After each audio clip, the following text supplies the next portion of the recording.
And a return hose for the power steering unit and my oil cinder unit came in by Amazon last night, and I'm going to prepare to put them on this morning.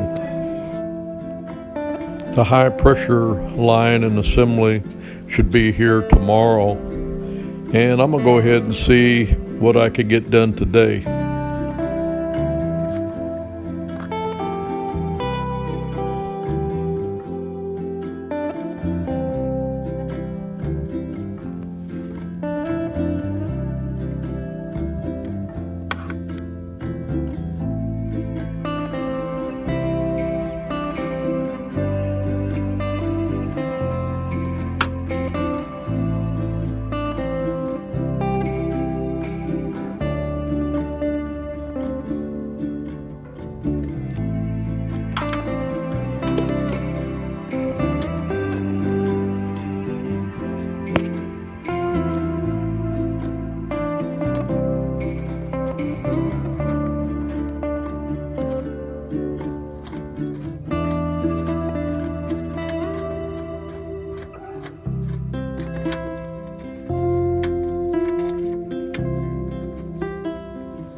I found that I needed both hands to get this installed. I had to put the camera down.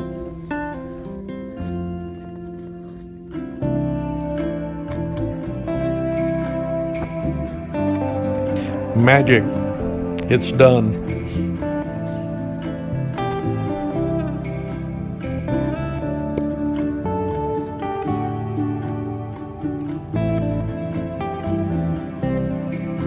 And this is where the hose connects to the back side of the reservoir.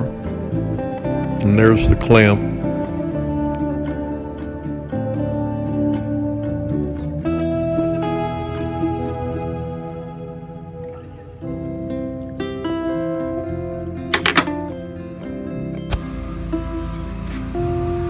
Okay, I got the old cinder unit out, and it's pretty well wet down in there with oil. I don't know if you can see it or not.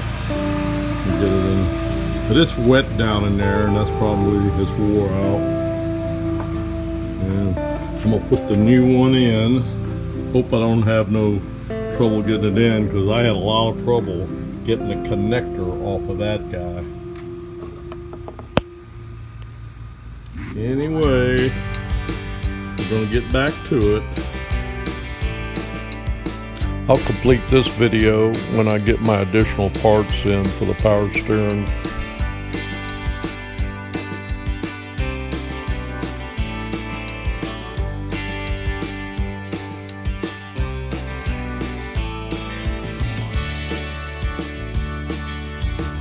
Well, here we go again with my Jeep. It's October 27th, Wednesday. And last night, Amazon delivered my high pressure power steering line. I've already installed the return line, so I'm going to go ahead and get that installed today. I'm going to go ahead and get it done without videotaping because there are numerous videos on YouTube you can get or see how to install this line. So out from out. Okay, update. Power steering lines are installed. And before I can run it and check for leaks, I'm going to have to bring the power steering level up because I lost some when disconnecting the lines. I'll pick it up from there later. And I had some residual power steering fluid around the connections, around those lines and other areas. And so I went ahead and sprayed some engine cleaner and all that, and I'll wash that down, let it dry before I check for leaks. Okay, start it up, checking for leaks. I don't see any leaks, but when I first started it up, the power steering unit was making a lot of noise.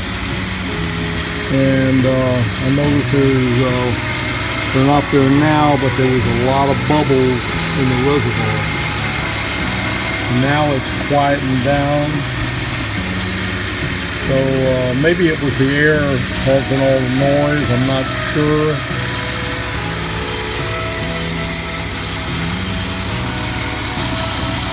And the oil cinder unit seemed to be dry where it was installed. I know you can't see it down there, but it's good. And so far the oil pressure looks normal. And the engine light went off. I'm going to let it run for a while and see if that remains the same.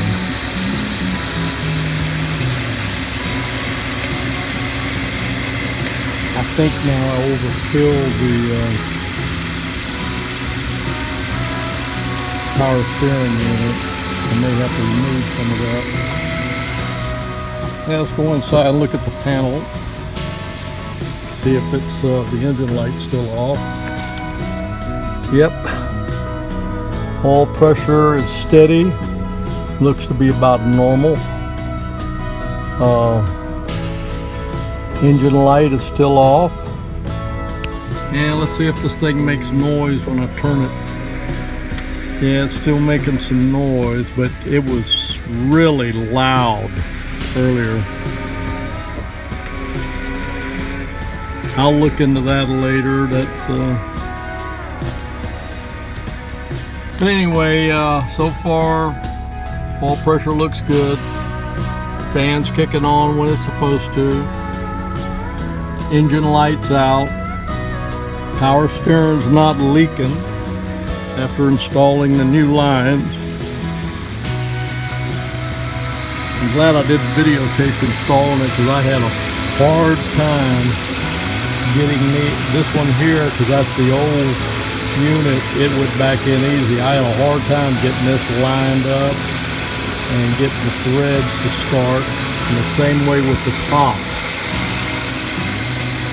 It looks easy, but I just had a hard time getting the threads to start. Anyway, the battery was low, so I had to put the... But anyway, so far, an improvement. I'm not sure about this power steering unit. It's a 200,000 mile plus Jeep, so that could be wore out. That might be something I have to replace. I'll be looking into that. I found, after I got underneath, I found the drive shaft for the front wheel drive was off.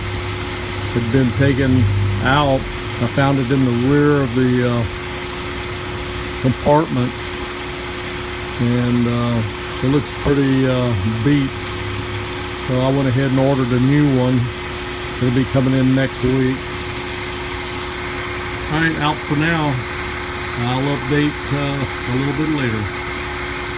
And again, if you get a chance, watch my son's YouTube channel, 78 Stinkin' Lincoln. A great how-to channel. Super mechanic, ace electrician.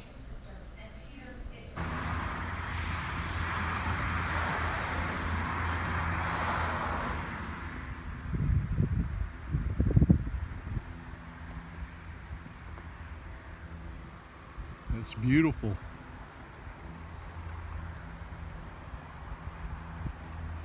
Everyone should be proud of that flag. Do not dishonor it. Paul Stevens, out for now.